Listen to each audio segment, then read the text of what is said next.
Press B to cancel.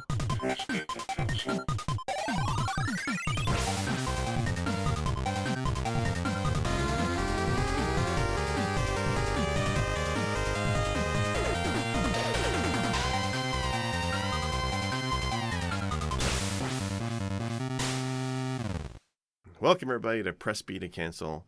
This week we're going to talk about ARPGs. No, not the old age pension program. Did I say it right? I mean, it's AARP. But, yeah, no, that's. I mean, you know, AA for the effort. this no AAAs here, just the B effort here at Press B. And I'm Sick Jake, and of course I'm joined by my fellow senior citizens. GP, how you doing? Doing good. I'm looking forward to retirement because then I'm going to go by AAGP. Nope, never mind. I messed that up. AARP. Never mind. Fantastic. Have I mentioned to you guys I'm illiterate? I don't know if you guys know that. And also Werewolf. Wolf, how you doing? I am a bit lost. Gotta pull out the map. And always with that compass in that golden north. Pulse 109, how you doing? So confused. Are we talking about pension plans today? Yeah, that'll go over real well. We're going from a niche topic podcast to even more niche. Retro games and pension talk. Now we're talking about action RPGs. And then, when I threw this episode idea into the Discord, I was kind of thinking games like Diablo, right? Path of Exile, Torchlight, because Torchlight 3 is currently in open access, and it sucks, but we'll get to that later. But when I realized the term action RPG might be a little bit more broad, and there's actually a whole whack of games that might be considered ARPGs. So I want to actually start off with, when I say the genre ARPG, what do you think of? Ocarina of Time? Get out. Yeah, I kind of consider Zeldas to be action RPGs, just in a different vein. So I feel like what we were going to talk about today is more the loot fest kind of action RPGs. Yeah, and that's what I think as well. If they're shooters, they're looter shooters, right? But I don't know what the top-down clicky spam fest ones are called, except action RPGs. They're action adventure RPGs or AARPGs. There it is. There it is. Whew. Okay, now I can let the joke die. Bringing it around. Thank you. The master of the reach around, GP. And they said that title wouldn't get me anywhere in life. So I guess the looting-based ones is the ones we're going to talk about, I guess, tonight. Which is good because I did do some research on those games. Of course, I did restart my computer to clean up my audio, and I lost all of that. So we're in for a good time. No. But when I'm looking at, This is why I save everything in Notepad. well, look, asshole. Save your work. Save your work. Do you know how much resistance I had for the Google Docs when we first started up? No, you're right. I should have saved, but I did not save. This is what I get for doing research in 5 minutes. That's okay, because I actually like this genre of games, and I know enough about them, I guess. So I was actually trying to figure what's the first one, and I think it's Diablo, unless you guys know of any earlier games that fall into that, loot, top-down, action RPG style game. Can we call them the isometric games? I don't know. That's what I think of when you're trying to think of like that top-down kind of thing. That's like the isometric RPG or whatever it is. But there are RPGs that, there's isometric RPGs that are not these kind of games. There was stuff like Septericor and Fallout and things like that. Baldur's Gate. Yeah. Right. And those don't really fit the archetype. They're isometric RPGs, yeah, but they're very different experiences. Okay, I'm just curious. So I guess the idea is the random generated or the really broad range of generated loot is a big thing for this genre that we're talking about. Okay. But what about procedural generation? Because that was what Diablo was known for, especially the first one. It was all procedurally generated levels. Is that something we consider part of the genre? I don't think it's a requirement. I've played a number of this type of game where the worlds were static. For example, a I want to say Victor Van Helsing, the Dark Alliance games. So Van Helsing is that's a recent one, isn't it?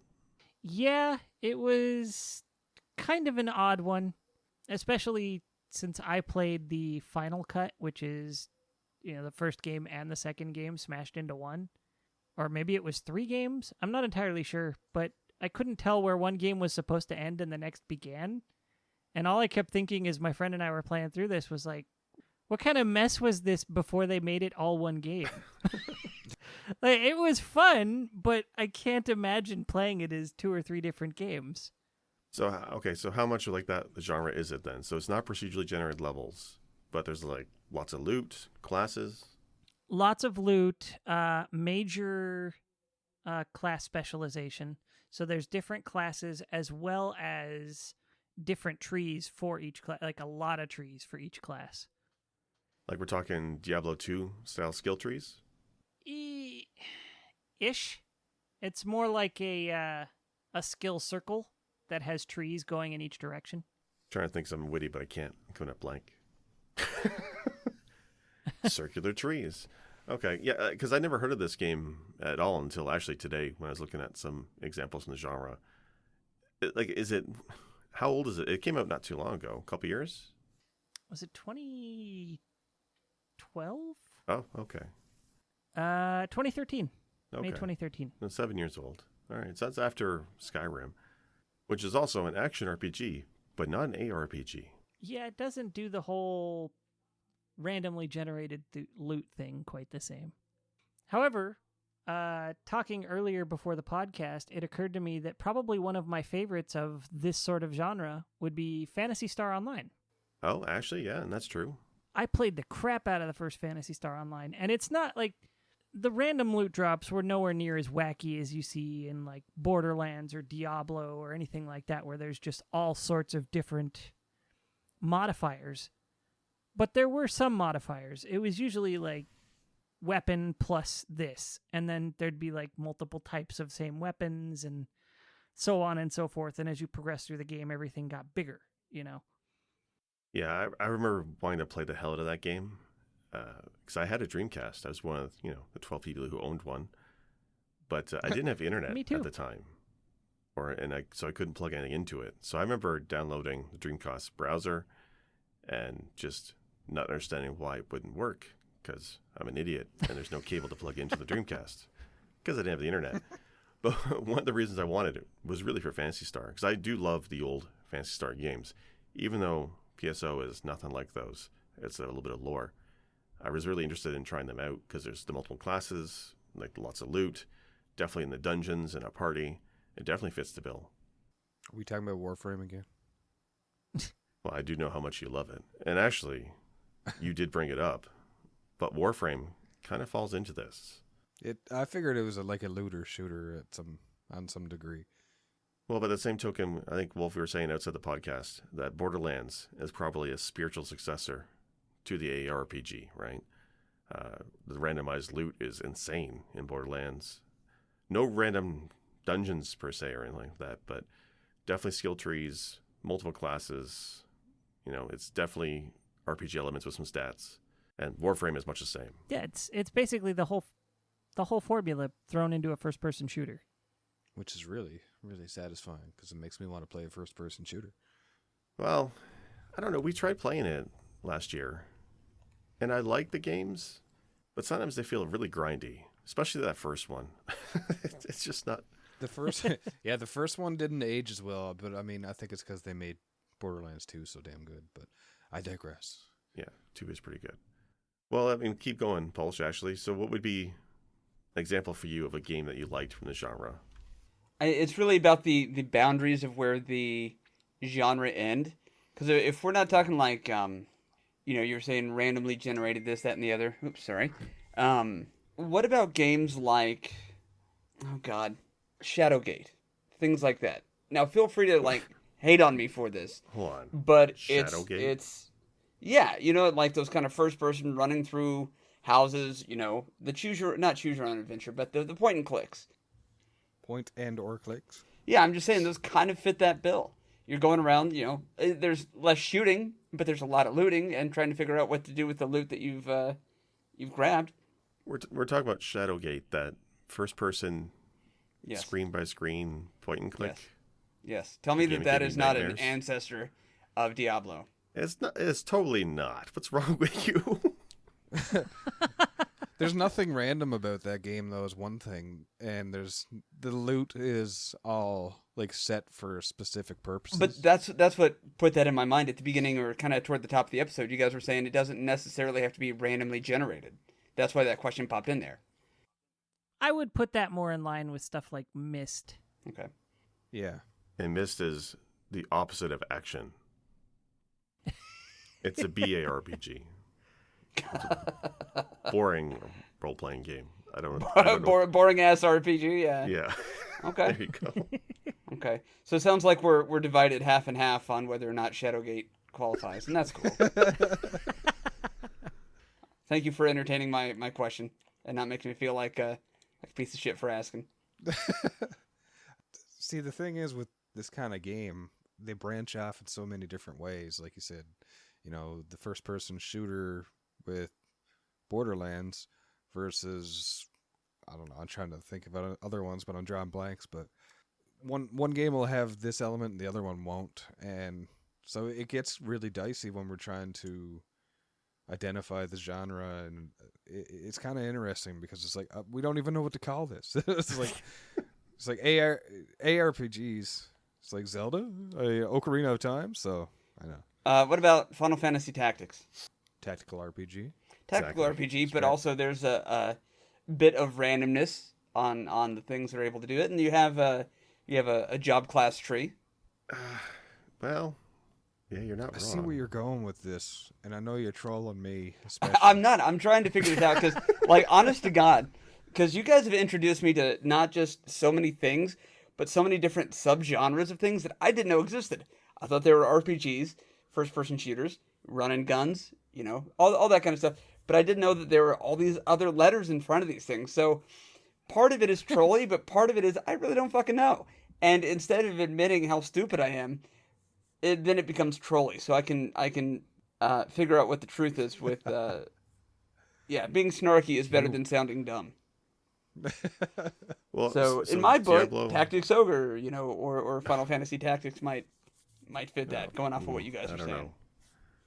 So it sounds like we're torn on this one, probably half and half. Okay, we're gonna have to just dial it down to. How about those Diablo-like games? Now, what was the category we did like a couple weeks ago? Never mind. Let's just keep going with this one. I'm not trying to troll too hard, but I do have a lot of questions. More things to put in this kind of game genre, I think, would be Titan Quest, Marvel Heroes, Path of Exile. I was going to say about X-Men Legends. You said Marvel Heroes. So there were quite a few back in the day Marvel games. X-Men Legends 1 and 2, Marvel Ultimate Alliance. Those are very much Diablo inspired, but I guess you control an entire party, so you're not by yourself. But there's definitely a wide assortment of items to equip, skill trees to a degree, and it's, dungeons. The difference, though, is it's all superheroes. So it's definitely on the fringe, I think, of that genre for sure. I mean, it's no Shadowgate, but it's definitely on the fringe. It's kind of confusing because I'm just thinking of like Columbia House days when you were buying albums. And Did anybody and it do was that? Rock. My brother did, so that I got to see. I got to reap the benefits of him buying CD after CD after CD.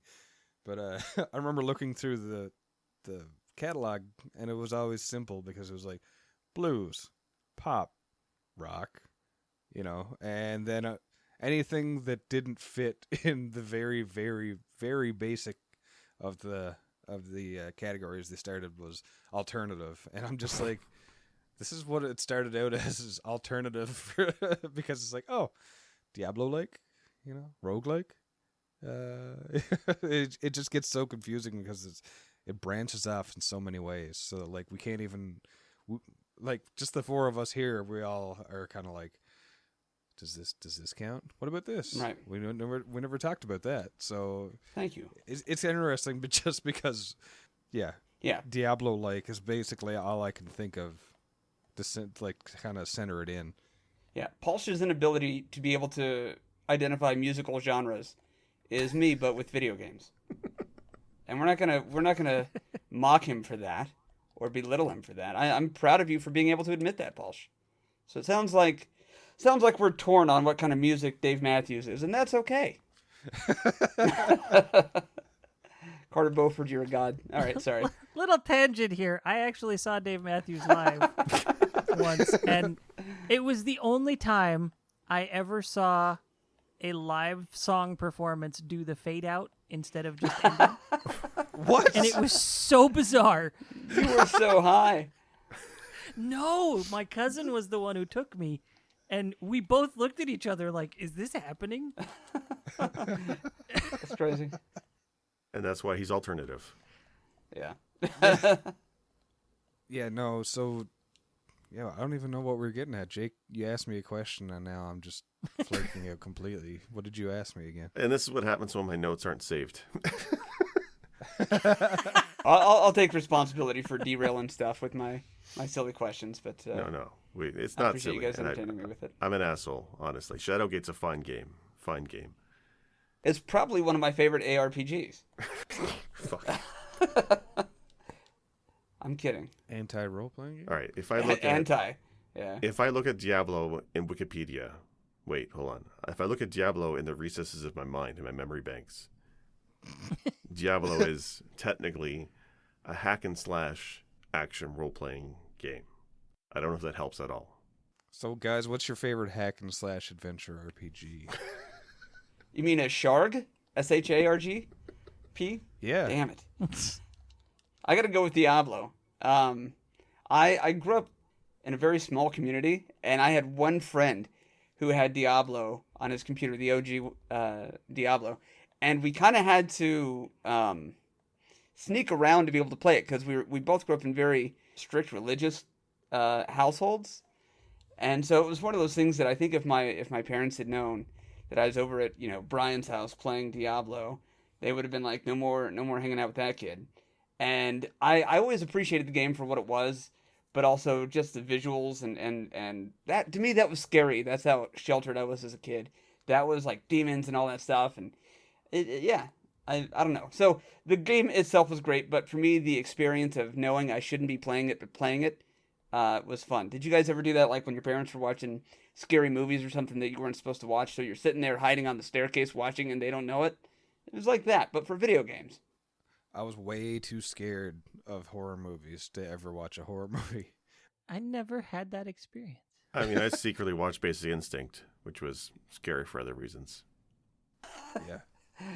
So you're like hiding, watching that, and then like the famous scene happens, and you're like, "What was that?" And then you have to run up to bed and act like you weren't asleep and didn't see the whole thing.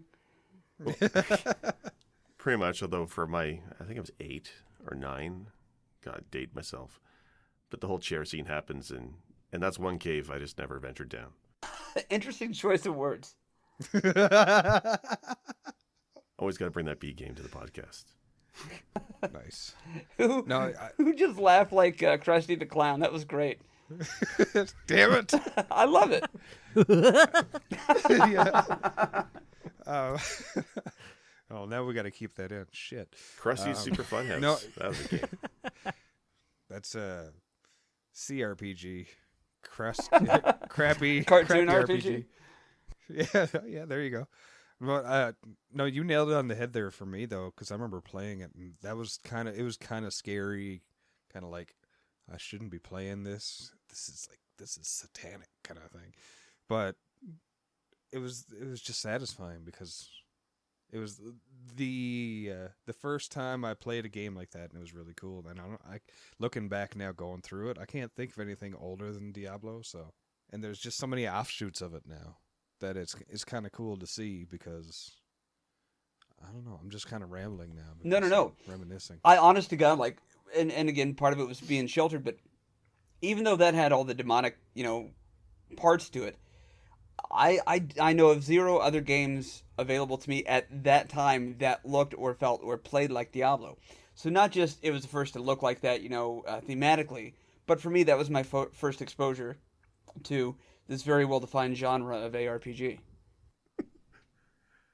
Well, okay, so for me, I did not find it scary or satanic, right? Obviously, there's those elements into it. The first time I played Diablo is actually on the PlayStation. I played the PlayStation port, which is pretty sad, because when I finally got the PC version, the most mind-blowing thing for me as a kid was the online aspect. It's a very social game, Yeah. right? Like the whole idea of Battle.net, the chat, speaking with people. I mean, this is the days when I was on Yahoo Chat. I went from Yahoo Chat to freaking Diablo. That's the path I took. Eventually, IRC, right? So Diablo is a very social game, and you're chatting with people, trading, doing dungeons together. I thought it was like the greatest thing was the socializing with the online game. Now, see, I never actually played the first Diablo. I knew a few people who played it, but again, it was for the PlayStation. I didn't know until just now that the first Diablo had online multiplayer. Well, okay, so Werewolf is done for this episode, so no, that's actually a really good point though, is because I remember playing it and it was kind of mind blowing because I had consoles growing up, so when I finally got to play Diablo on there, I was like, oh, okay, sweet, what's this? And the next thing you know, my friend came in and he's like this crazy OP sorcerer. Was it sorcerer that you could be? Yes, sorcerer, warrior, rogue.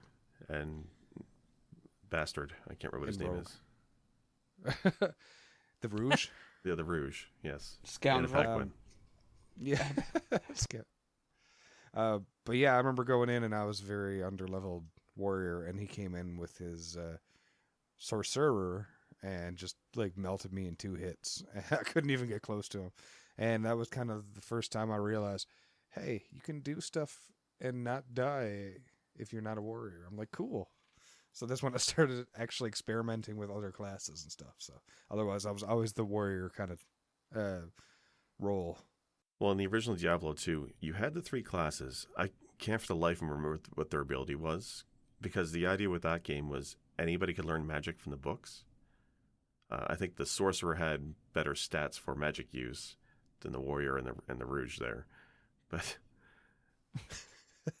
melee attack. The warrior, the warrior had an ability for fixing his own weapons. I remember that. Is that all it was? Oh wow, that's lame. That's all I can remember. The rogue, I think, might have then would have been unlocking chests, if I'm not wrong. And detecting traps. Traps. Okay. Sorcerer's the way to go. I was a sorcerer in the original Diablo.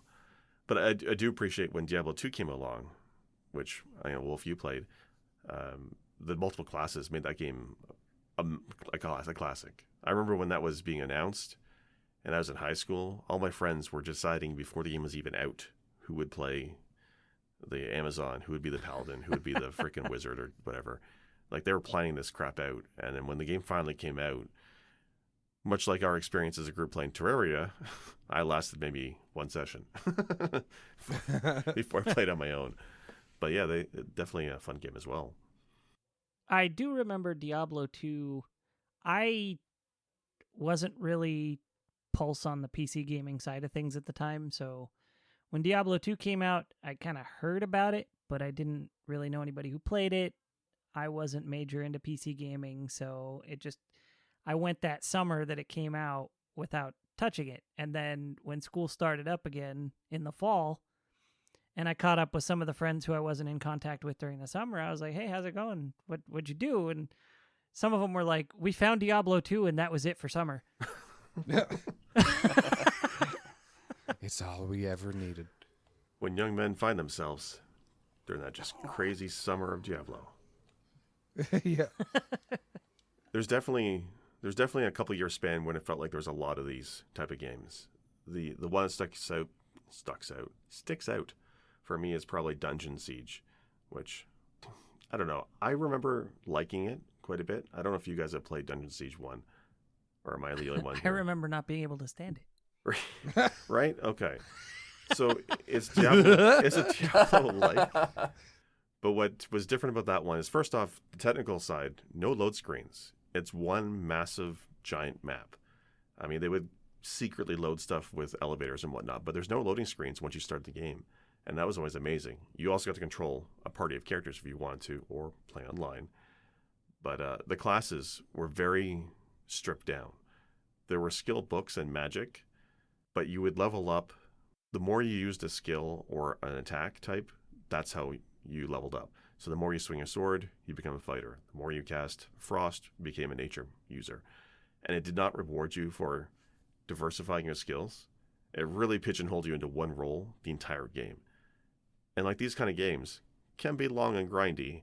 And if you decide to be like an archer, for example, and you're only using bow or gun attacks the entire 50 hours you sink into the game, it become mind-numbing. So it had a lot of great elements from Diablo, but they dumbed down the combat and then the character progression, and the story wasn't great. And I tried playing it recently and I couldn't get back into it at all. But I loved it as a teenager. My friends and I played. Again, social aspect, maybe, of these games. I thought you were talking about Final Fantasy II for a minute. That's got 3 of the 4 letters. That's also BRPG. It's also bad. Were there any other of these games, I guess, stand out for you guys over the last, number of years? Did anybody play that's Path two of different Exile? questions. I mean, there's dozens upon dozens of these games, but none that really stand out to me. No, like I hate to admit it, and I'm sure I'm gonna upset a lot of people out there, but kind of like this genre is one of those things for me, kind of like side-scrolling shoot 'em ups. If you've done one, you've kind of done most of them. You know what I mean? No, you're absolutely right. There's a lot of similarities between these games. Having said that, my exposure to it has been limited because I haven't gone out to try it. I haven't sucked. No, Sucked? I haven't. Oh, sought. Yeah, I haven't sought them out. I've been painting rooms all day. I'm sure I'm high on paint fumes. I'm so sorry. One thing that lends to it, like this gothic imagery in these games, really lends to the experience for me because Diablo, of course, and then Diablo 2. But then there's games like Baldur's Gate, like the Dark Alliance games. I've only played the first one, and I absolutely loved it. But there's also Grim Dawn and Van Helsing. Kind of looks like it. Like they all have this kind of gothic feel to, which is really cool, and it kind of makes them all feel the same, but in the same vein, I'm just like, I like that. I want more of this.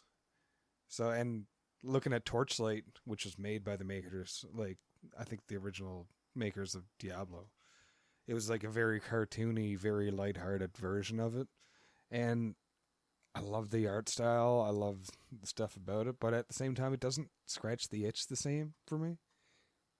Right, so it has that steampunky aesthetic to it. Yeah. I think the new one that came out, one of the character classes, walking stove, like mechanical creation, and another one is a train summoner. So they definitely lean into it later in the series and the steampunk stuff. But what about it didn't hit the itch for you? Well, I think the art style is the biggest one because, I don't know, when I'm playing a game like Diablo, I kind of want it to look like Diablo almost, which is kind of stupid because, I want something, different. But I don't know. I just felt the story was lacking in, like, the main story is cool. The side quests are really, really, I called it Dragon Ball Z. I remember just thinking that a lot of the side quests is just like Dragon Ball Z, where it's kind of like, go kill this enemy, and it's like, oh, it's the big bad, and then somebody else comes along after you beat that one immediately and just, start over, return to start, do not pass go, whatever. But the main story itself was really good, but the side quests got kind of iffy. Like, they're really repetitive, and so it turned me off from it. But the game itself is just simple. It's it's got the loot. It's got, like, the straightforward thing. It's got the random dungeons. I don't know. It just didn't hit the feel the same, even though so much of it. I think it's mostly the aesthetic. It just kind of throws me off. And I hate it because I love that steampunk aesthetic. It's just, I don't get lost in it the same way. Maybe it's just I'm kind of stuck on that gothic vibe. I think for me in these games, style is one thing, but I do need more. It can't just be constant stream of monsters. I can't just sit there clicking the mouse button for hours on end. I need something else. Like Diablo 3, I liked a fair amount, mainly because the story was okay. And that's enough to keep me playing it. Diablo 2, same idea. The story was good. Something like Path of Exile, which mechanically I think is a great game. It has a gem-style materia system, kind of like Final Fantasy VII, but it's a Diablo-like game. I love playing it, but I found the story just so boring.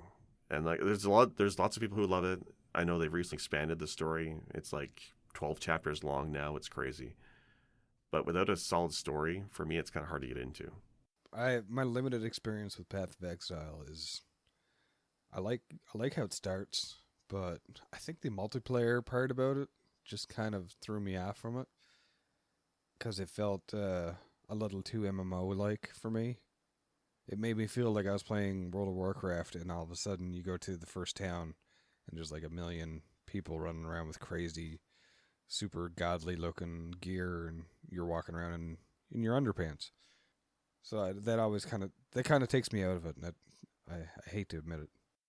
It's also a game, too, where I had such a great social experience with the first two Diablo games, but Diablo 3, Path of Exile, like even Dungeon Siege, those are the times when I stopped playing with online people randomly and just play with friends. Outside of that, I just didn't have the appeal. The online aspect was kind of killed for me by then. Yeah, I can totally get behind that because playing these games with friends is just the satisfying thing. It changes the experience, and I've been playing like Terraria and stuff like that, and I don't care about playing it solo, and that's the thing. I kind of got spoiled with it now, so anytime I want to play one of these games now, I need to be playing it with friends, otherwise I'm just kind of losing interest. Yeah, for me, that kind of depends on the game. Like, I really enjoyed Torchlight 1, and I was bummed that it only had single player, but I had fun with it anyway. Oh, I forgot that was only single player. They didn't have multiplayer to the second game. That's crazy. Yeah, because they didn't have the budget. That seems to be a problem with that studio. Well, actually, the studio shut down, or they got bought out, right? But even the third game, even though it's a different studio, it's supposed to be an MMO or something stupid, and now it's supposed to be a free MMO style game. I think is the original intention, and then now it's a fully paid game. I don't know. I think that's gonna be one of those games that goes down as one of the mishaps of the genre. Speaking of mishaps of the genre, let's go back to 2011. There was one that I was really excited about. So I really enjoyed these types of games at the time. I also really enjoyed Spore.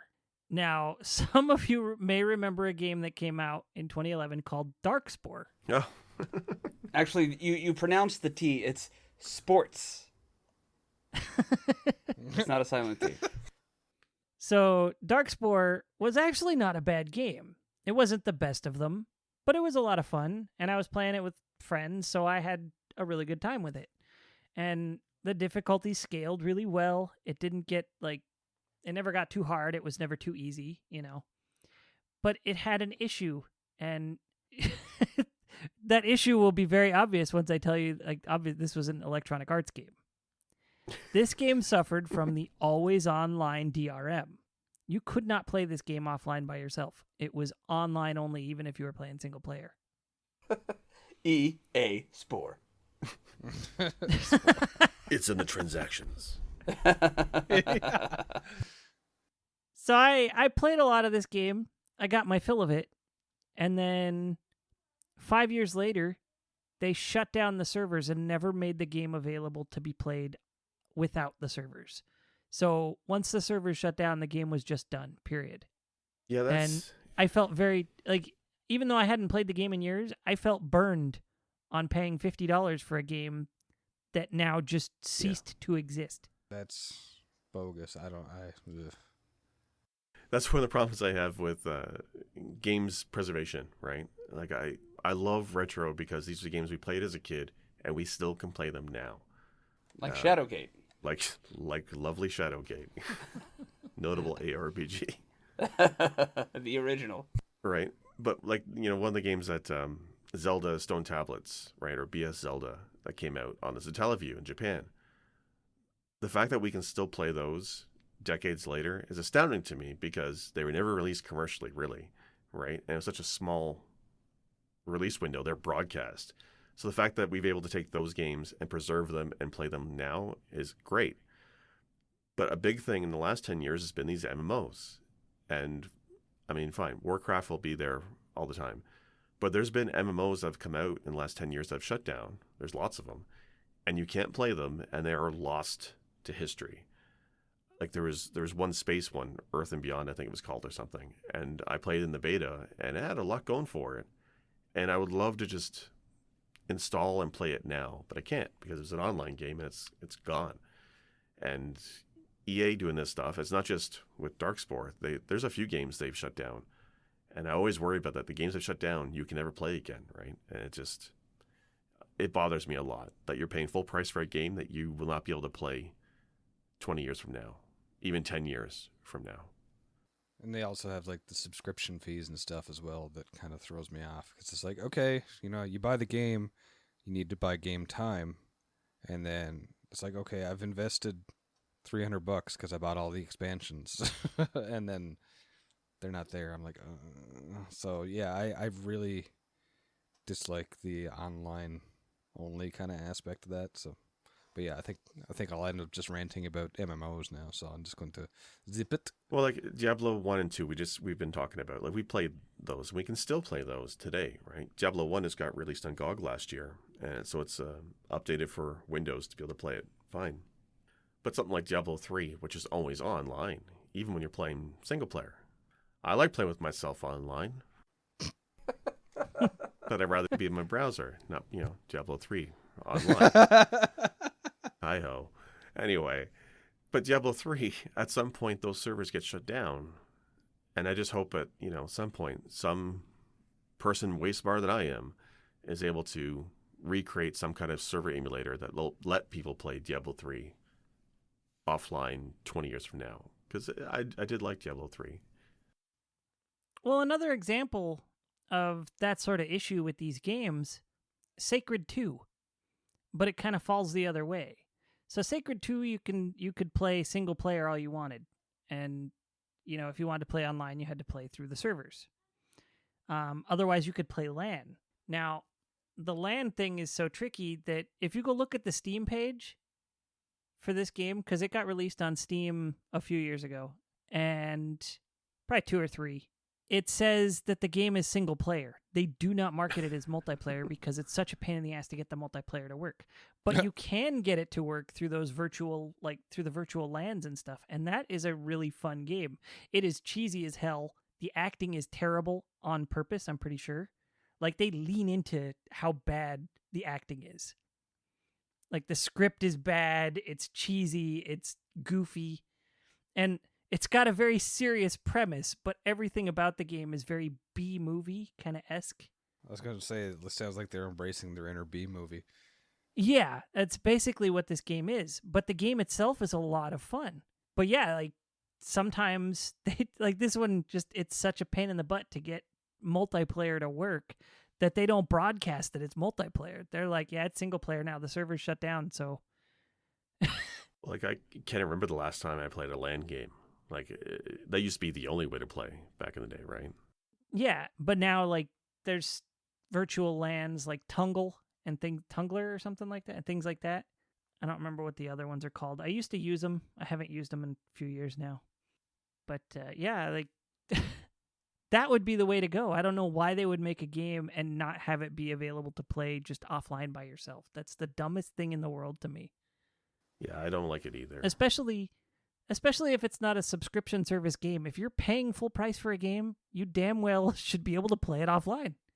Well, I think Blizzard's reason for Diablo 3 was because Diablo 2 was pirated so much, but also the cheating, duplicating of items and hacking and whatnot. Like, there's mods of Diablo 2. That's how far people have gotten into messing around the code and the behind-the-scenes stuff of that game. So Diablo 3, there's none of that, right? Because your character is stored on their servers. I believe that's how it works. So there's no monkeying around with the code and no cheating. So I can see why they might have done that. And they also had that stupid auction house when it launched, which is another big, heavy online component. So I can kind of see what they're doing, But I'd much rather play a single player game offline. The online stuff is terrible. But going on about these, it kind of amazes me that the only major departure from the formula has been Borderlands after all these years.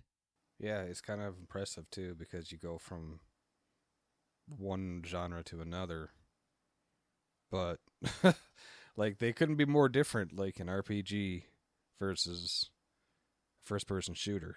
But Borderlands just nailed it, and they took all the things that made it great and just made it work for the first-person style, and I think that's amazing.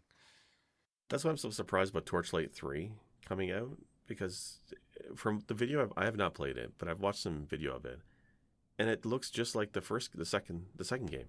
Like there's nothing really new to the table. Like the biggest thing I saw was they added crafting. Ooh, like something that nobody wants in Not all 2020. games need crafting. Yeah, exactly. Yeah. I'm going to come out and say it. I love these crafting survival games. Not every game needs crafting. Yeah. Sometimes just let me find shit, maybe modify it, and be on my way. Yeah. I don't want to be looking for reagents and materials and all that crap all the time. Thank you. Not every game needs to be that. Thank you. It's controversial, but it's true. Courage, dude. Courage. Well done. It gets tiresome. I think that's why I fell off of Assassin's Creed Origin twice now. Is there's elements of crafting in there that I have no interest in it. Just I want new stuff, and Torchlight 3 doesn't seem to have anything new. Borderlands, as much as like the first, well, second one, I love the second game. The third game and the prequel, like there hasn't been much for them either, right? Nobody's doing a new version of the ARPG. I don't even know if I want one anymore after Path of Exile. I don't know if there's anything that you guys are looking for in a game like this. There's one that I've been waiting to be finished. I bought it forever ago on Steam. And it's 2D. Like it's very SNES art style, right? It's called Secrets of Grindia. From what I understand, it's that kind of game where you have the random generated loot, randomized dungeons, and you go explore and you're given quests and all that stuff. But it is still in early access, and that's after it's been out since 2015. Oh, It's still in active development. It gets a major patch like once or twice a year, but it's not abandonware. It's just like a couple of guys as a side project. Well, okay, what about that game, though, do you think kind of brings something new to the table, besides being 2D? It's that it doesn't try to be astounding graphics. Instead, it looks like it's going more for the retro gameplay feel while still being in that same genre. So it's not, it's instead of bringing something new to the table, it's bringing something old to the table. Well, honestly, the only thing about Diablo 3 in recent memory that excited me is when they did that Diablo 1 event. I don't know if you guys ever played that. No. I didn't hear about that. No, it was a couple years ago now, I guess. I think it was Halloween, but it was a special zone that was set up to look just like Diablo 1's Tristan. Oh, Tristan. Right, yeah. And they even put a special video filter over the graphics to look a little bit more pixelated, like the old Diablo. And I think they still do it every so often. I thought that was hilarious. And that was the most... I was excited when that came out. Even though in actual practice, it's not that great. But the fact that they went back to the old school style was kind of fun, which is weird. It's kind of interesting. I'll have to look into that. You know, earlier I was saying with Diablo, there wasn't really anything else out around that time that gave me the same kind of feel or like wonderful experience as the original Diablo. But as I've been sitting here thinking about it, there's one other PC game that I played because I've never really been into PC play. But do you guys remember Command and Conquer or like Red Alert for Command and Conquer? Oh yeah, sure. Yeah, those in that it was tiles, it was top down. You know, of course, the gameplay was completely different. The soundtrack for Red Alert was amazing. But that is another one, while I'm sure it's not an ARPG, whatever you want to call that, did definitely kind of give me that same... It reminded me quite a bit of Diablo. And to this day, I'm not sure if it was because I was such a noob to PC stuff or if it was just the smoothness of it or what. But yeah, I think I spoke too soon when I said nothing else gave me the same feeling as Diablo. But those were the only two, and they both happen to be PC. You can delete all that. It popped in my head and I was thinking about it and I'm like, I really should clarify that. No, I think it's good because, like, honestly, one of the things about PC gaming was that heavy reliance on the mouse, right? That clicking and dragging and whatnot. And that's all Diablo was constant clicking. So were RTS games, right? And I love the original Command & Conquer. What's the other one? Dune is one of my favorite old games as well. And it's just mouse driven, right? Like, no controller. And then I can see the appeal. Definitely not a ARPG. What's the letters of that one? RTS. All the letters on PC. You weren't kidding. It was a good game, though. Definitely not a B game. Look, we can't all be as controversial as Wolf, but yeah. I would kind of say when Warcraft started to implement more of those aspects of an ARPG into the RTS is when I lost interest. Oh, like the heroes and whatnot. Yeah, I was not a huge fan of Warcraft 3, and then I couldn't even play the expansion. I'm just trying to think now, like Dota, League of Legends. Because in a lot of ways, their control of combat is very Diablo-esque with the click and move. But I feel if we call League of Legends an ARPG, we're going to get hate mail. So I'll just say that Shadowgate is Jess. Eventually, they always come around to my way of thinking. That's not true. Nobody ever has. But thank you for saying that. That really means a lot to my emotions. For a while, it did seem like this genre was just destined to all be MMOs, and I'm kind of glad that has reversed course some. I think a lot. I think there's only one left, right? It's just World of Warcraft. Yeah, pretty much. They've been changing over the years so that there's not quite so many that play exactly like that. Was EverQuest one of them? Did EverQuest play like that? I didn't play that one. Well, EverQuest was definitely a WoW-style MMORPG. Well, it came up before WoW. I'm going to get angry EverQuest fans now. But yeah, there was a time when it was just MMO was coming out every 6 months. I used to play them all. I would sign up for the first 30 days, get into betas. I was obsessed with MMOs. And like now to look at the PC landscape, and yeah, it's nothing. It's all shooters for the most part. I don't know. It's definitely an interesting trend. Like I just wonder now, is there a place for games like Torchlight 3? Even if it was better, is there a market for it anymore? Is there a market for these games if they don't suck? I mean, you know. Well, they announced Diablo.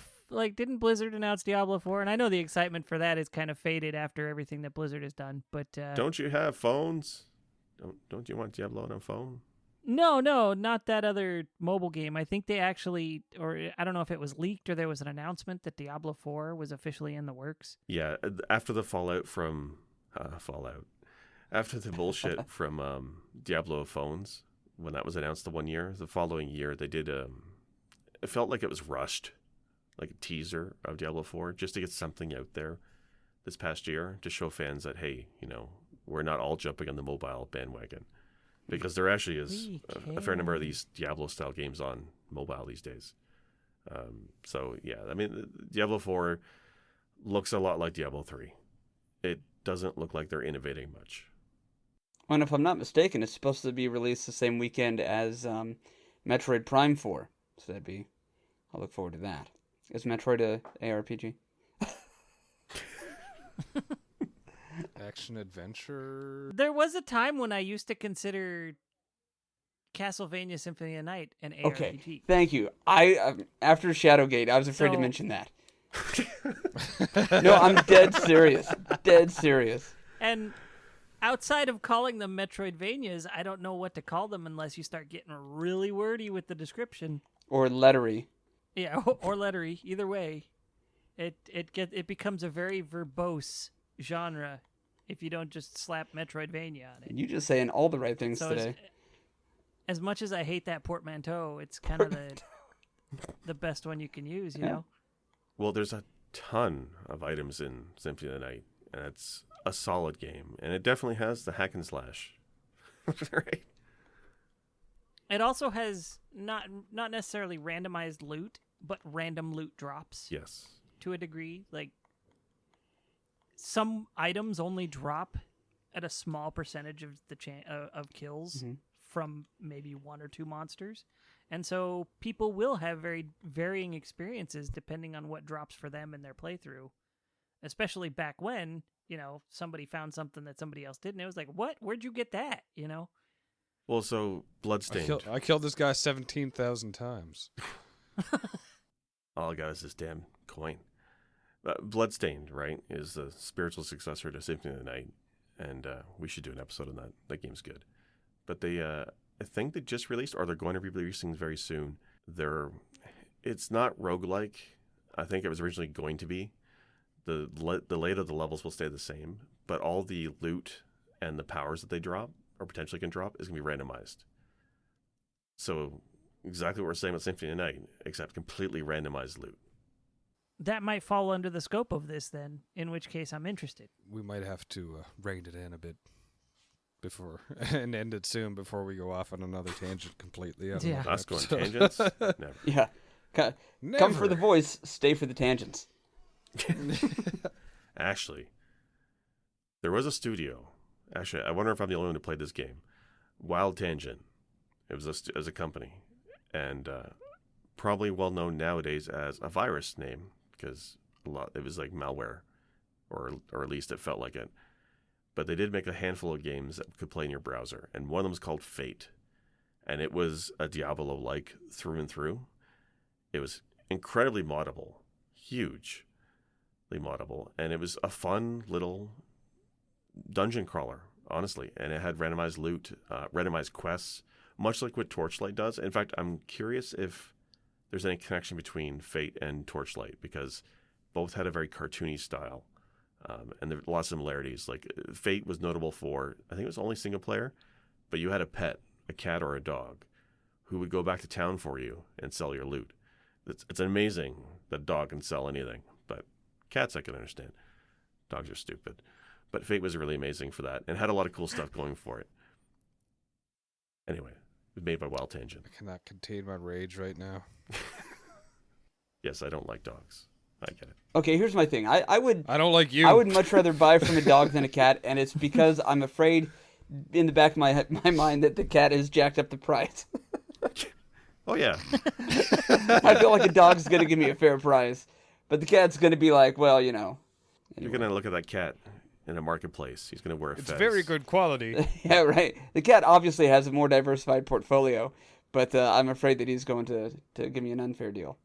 Yeah. Cats Also, are assholes. who knows how many times that cat knocked that thing off the counter before he brought it to you. Right, yeah. What are all these tiny scratches? It's character, damn it. Yeah. All right. Patina. Well, I think we've learned something today. We've learned the true definition of ARPGs, and that cats are assholes. I'm still completely fuzzy on the context. I'm kidding. I'm not. Well, although I will say, and we need to delete what I'm about to say and then put in what I'm going to say after that, but delete this part. Okay, so I feel like maybe in the future what we shouldn't do is these wildly specific genre episodes.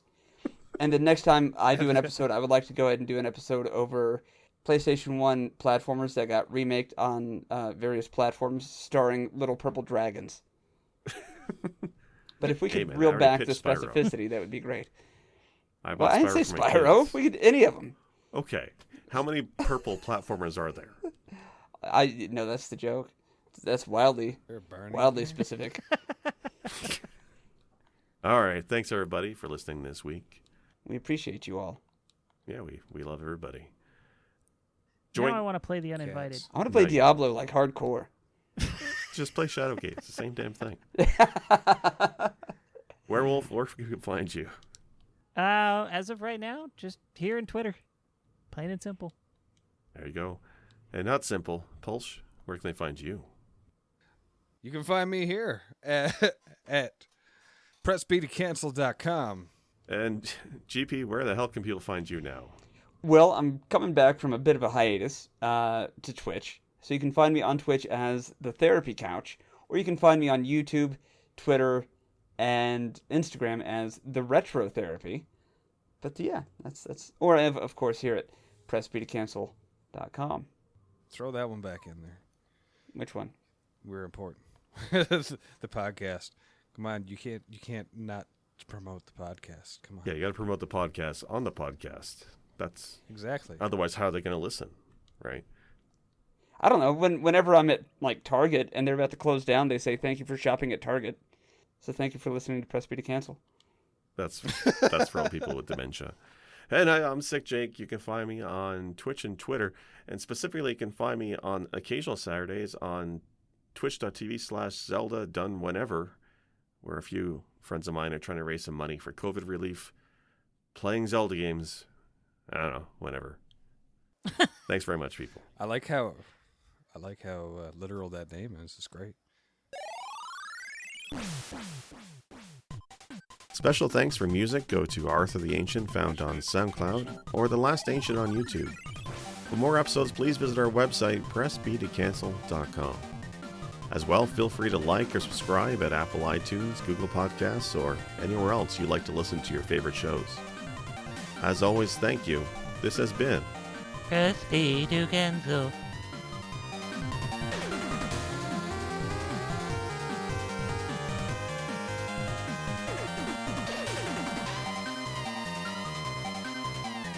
Press B to